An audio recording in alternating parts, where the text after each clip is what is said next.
आज के इस वीडियो का विषय है चेतक। चेतक कविता के कवि श्याम नारायण पांडे जी हैं।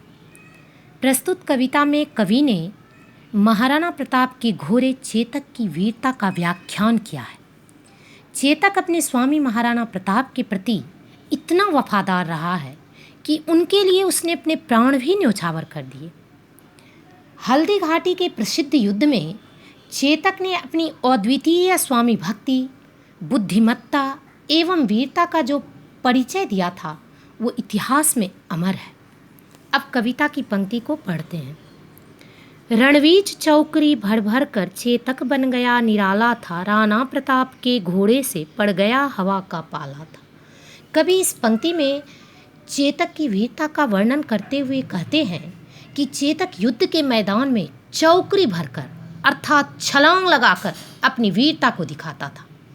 उसके चलने के तीव्र गति से ऐसा प्रतीत होता था जैसे मानो वह हवा से बातें कर रहा हो। अब आगे की पंक्ति को पढ़ते हैं। गिरता न कभी चेतक तन पर, राणा प्रताप का कोड़ा था, वह दौड़ रहा अरि मस्तक पर, वह आसमान का घोड़ा था। अरि मतलब शत्रु। राणा प्रताप का कोड़ा चेतक के तन पर कभी नहीं गिरता था, क्योंकि वह इतना समझदार था कि अपने स्वामी की आज्ञा को भली भांति समझ जाता था। वह शत्रुओं के मस्तक पर इस तरह से आक्रमण करता था जैसे मानो कोई आसमान से घोड़ा जमीन पर उतर आया हो। अर्थात वह बहुत तेजी से अपने शत्रुओं के सिर पर प्रहार करता था। जो तनिक हवा से बाग हिली लेकर सवार उड़ जाता था, राणा की पुतली फिरी नहीं तब तक चेतक मुड़ जाता था। अगर बाग मतलब होता है लगाम, अगर हवा के माध्यम से भी घोड़े की लगाम जरा सी भी हिल जाती थी, वह तुरंत अपने सवारी को लेकर अर्थात राणा प्रताप को लेकर तीव्र गति से उड़ जाता था, अर्थात बहुत तेजी से दौड़ने लगता था। राणा प्रताप को जिस तरफ मुड़ना होता वह उनकी आंखों की पुतली के घूमने से पूर्व ही चेतक उस दिशा में मुड़ जाता था। कहने का तात्पर्य यह है कि चेतक अपने स्वामी की हर प्रतिक्रिया को भली भांति समझ जाता था। कौशल दिखलाया चालों में, उड़ गया भयानक भालों में, निर्भीक गया वह ढालों में, सरपट दौड़ा करवालों में। करवाल मतलब तलवार। चेतक अपनी कुशलता और वीरता का परिचय अपनी चाल के द्वारा दिखाया। तीव्र गति से दौड़ने और निडर होकर अपने शत्रुओं पर आक्रमण करना यह उसकी वीरता का स्मारक था। वह निडर होकर युद्ध के समय में भयानक भालों और तलवारों से सुसज्जित शस्त्रों के बीच में जाकर उन पर प्रहार करता और नहरों, नालों आदि को पार करता हुआ सरपट अर्थात बहुत तेज गति से बाधाओं में फंसने के बाद भी वह निकल जाता। है यहीं रहा अब यहाँ नहीं, वह वहीं रहा अब वहाँ नहीं, थी जगह न कोई जहाँ नहीं, किस अड़ी मस्तक पर कहाँ नहीं। अड़ी मतलब शत्रु।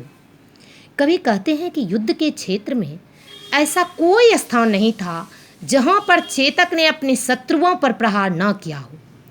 वह किसी एक स्थान पर दिखता तो पर जैसे ही शत्रु उस पर आक्रमण करने के लिए वहाँ पहुँचते तो वह तुरंत वहाँ से गायब हो जाता। फिर वह कहीं दूसरी जगह दिखता, ठीक उसी प्रकार वह वहाँ से भी गायब हो जाता। अतः उसने युद्ध के सभी स्थलों पर अपनी वीरता का परचम लहराया था। बढ़ती नद सा वह लहर गया, वह गया गया फिर ठहर गया, विकराल वज्रमय बादल सा अड़की सेना पर गहर गया। वह नदी की लहरों की भांति आगे बढ़ता गया। वह जहाँ भी जाता कुछ क्षण के लिए रुक जाता, फिर अचानक विकराल पत्थर के समान कठोर बादल का रूप धारण करके अपने दुश्मनों पर प्रहार करता अर्थात टूट पड़ता था। भाला गिर गया गिरा निसंग है, टापों से खन गया अंग, बैरी समाज रह गया दंग, घोड़े का ऐसा देख रंग। घोड़े की टापों से अर्थात उसके पैरों से दुश्मन पूरी तरीके से घायल हो गए। उनके भाले और तरकस सभी जमीन पर पड़े थे। चेतक की वीरता का ऐसा पराक्रम देखकर दुश्मन की खेमा अर्थात बैरी दल देखकर दंग रह गया। चेतक को स्वामी भक्ति की वजह से ही दुनिया का सर्वश्रेष्ठ अश्व का दर्जा दिया गया है। इस कविता के माध्यम से श्याम नारायण पांडे जी यही संदेश देते हैं कि पशुओं में भी वफादारी, वीरता तथा निर्भीकता के गुण होते हैं। धन्यवाद।